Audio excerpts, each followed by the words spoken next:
Nama saya Budiman Setiawan, saya umur tahun ini 54 tahun. Sebenarnya saya ikut suci itu menemani Wilen. Jadi awal mulanya karena Wilen aktif di kegiatan suci, kemudian kan dalam beberapa kasus survei, itu kan butuh kendaraan kan ya, butuh transport lah. Nah saya banyak jadi temenin, bawain mobil lah ke sana nemenin, jadi bareng-bareng sama dengan relawan lainnya juga. Jadi jalinan jodoh awalnya karena dari Suci Wilen. Kemudian saya sendiri bergabung ke Suci, ikut pelatihan mulai tahun 2018.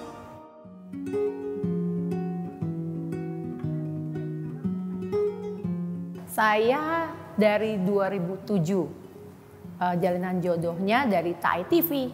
Karena nonton cerita kisah nyata dan tertarik untuk menjadi relawan. Cari tahu gimana sih caranya untuk jadi relawan gitu. Sebenarnya sih awalnya justru beliau yang kenalin saya. Jadi gini, dia bilang waktu tahun berapa ya, dia bilang, "Len, ada saluran TV baru nih," gitu. Pikiran, sama lah dengan yang lain gitu kan, apa sih gitu. Terus dia yang pasang-pasang, terus nonton. Terus kita nonton yang cerita kisah nyata ya, terus kok menarik banget ya gitu ya. Mau sampai jadi relawan, padahal kehidupannya juga sebenarnya nggak mudah gitu ya, kok mau gitu ya. Terus akhirnya saya cari tahu. Jadi sama-sama relawan ya itu ya, jadi kita menghabiskan waktu untuk kegiatan yang berguna gitu kan.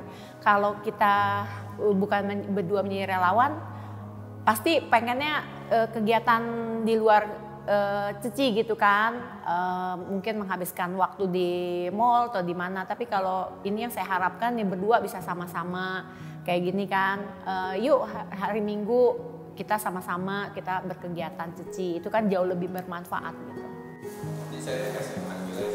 Menurut saya kita lebih banyak belajar sih melihat kejadian di orang lain gitu ya. Kejadian di orang lain ini kan yang Suci lihat pasti semua kita tahu lah tidak ada yang baik gitu kan ya. Sangat memprihatinkan gitu. Pada saat yang bersamaan saya sendiri juga belajar gitu.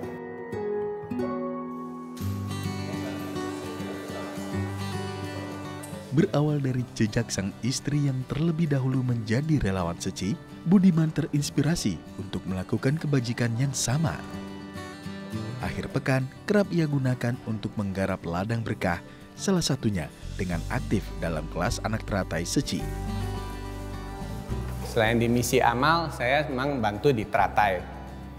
Di teratai ini saya menjadi PIC bersama dengan Suci Wilen. Nah, Suci Wilen lebih banyak di administrasi. Nah, saya lebih banyak di lapangannya. Sebenarnya secara khusus di pendidikan tidak, tapi memang karena kerjaan juga gitu satu hal. Memang saya sekarang banyak aktif di pendidikan, jadi akhirnya mungkin jalan hidup kali ya, karma gitu ya.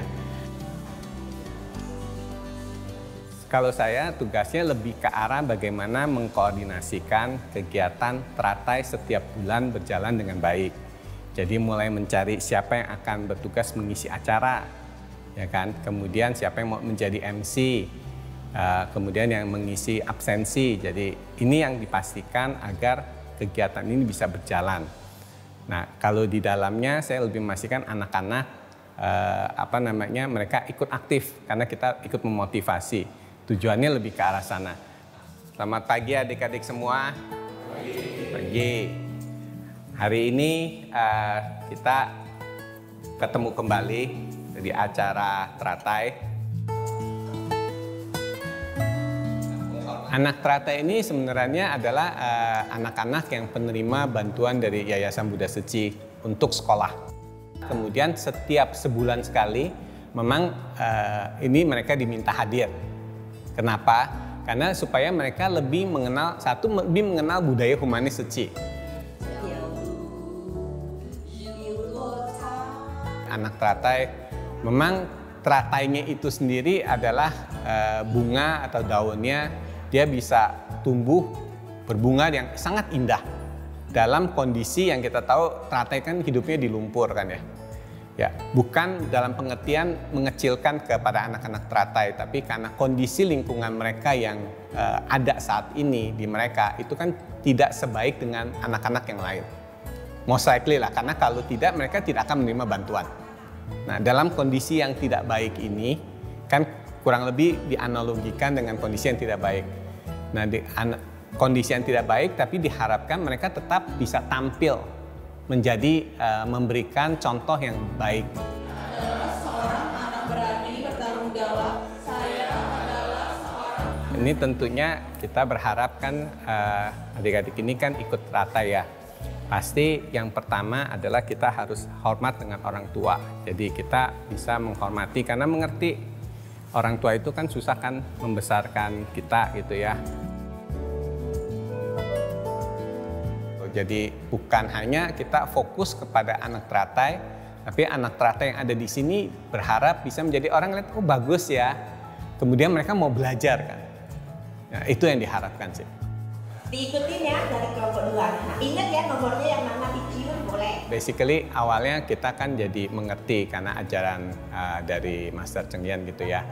Dengan kita berkegiatan sebenarnya kita dapat ikut juga merasakan lah masalah orang, kegiatannya gitu kan ya.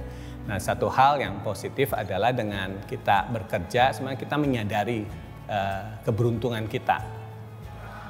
Gitu. Jadi kita bisa merasakan syukur karena kalau kita hanya bekerja saja di kantor gitu mungkin ada kejenuhan juga. Jadi kita tidak bisa melihat kehidupan gitu secara utuh kan. Tapi kalau dengan ikut beraktivitas di kegiatan suci, di samping kita ya bekerja utamanya kita bisa melihat dunia lain lah. Dengan demikian kita masih bisa mensyukuri kondisi yang tantangan yang ada saat ini.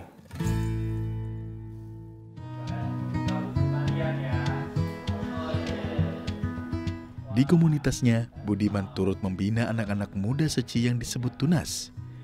Ia pun membuka kantornya untuk dapat digunakan saat akhir pekan sebagai bentuk dukungan kepada generasi muda.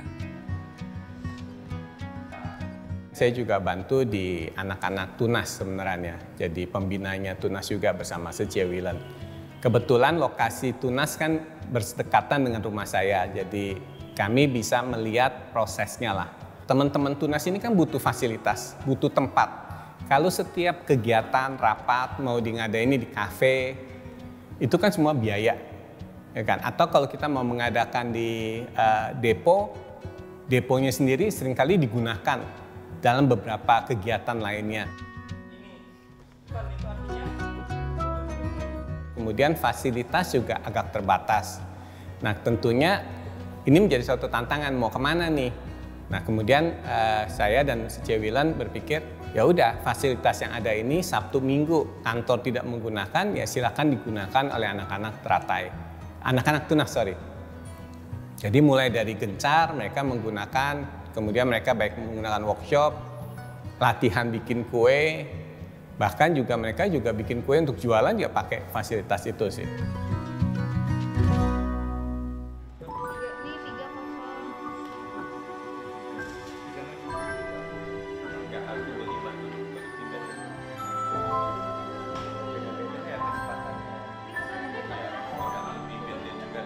Kita coba lihat yuk bakal persiapan minggu depan supaya nanti penanamannya jadi lebih siap. Yuk kita naik ke atas ya. Yuk. Ini mesti bawa. Ya.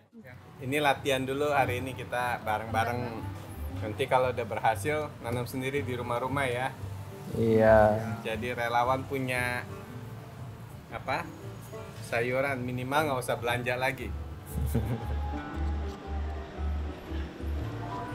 Harapan kami tentunya dengan banyaknya kegiatan, pengalaman mereka bertambah, mereka bisa jadi pengusaha dan aktif juga nanti di Suci ya.